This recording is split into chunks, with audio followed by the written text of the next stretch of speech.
સમસ્ત ગુજરાત બ્રહ્મ સમાજ દ્વારા ભગવાન પરશુરામજીના અધ્યક્ષસ્થાને ખાસ બેઠક યોજવામાં આવી હતી. સમાજના સંગઠનને નવી દિશા આપવા અને વર્ષ 2026 માટે સ્પષ્ટ કાર્ય યોજના ઘડવા રાજ્યકક્ષાની આ બેઠક મળી હતી. ભગવાન પરશુરામજીના અધ્યક્ષસ્થાને સમસ્ત ગુજરાત બ્રહ્મ સમાજ રાજ્ય કક્ષા દ્વારા ખાસ બેઠક યોજવામાં આવી હતી.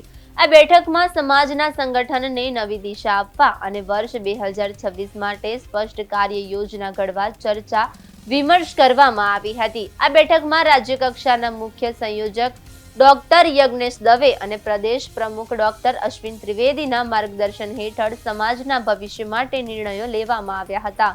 મુખ્ય સંગઠક રાજેશ દવે દ્વારા બ્રાહ્મણ જનસંપર્ક યાત્રા શરૂ કરવાની જાહેરાત કરવામાં આવી હતી. તેમાં દરેક હોદ્દેદારો ઓછામાં ઓછા 10 થી 15 નવા સભાસદોને જોડશે. પ્રદેશ મહામંત્રી ગિરીશ ત્રિવેદીએ સ્વાગત પ્રવચનમાં સમાજને સંગઠિત રાખવાની જરૂરિયાત પર ભાર મૂક્યો હતો. આ ઉપરાંત પ્રદેશ મહામંત્રી દિનેશ રાવલે 2026 દરમિયાન યોજનાર કાર્યક્રમોની રૂપરેખા રજૂ કરી હતી.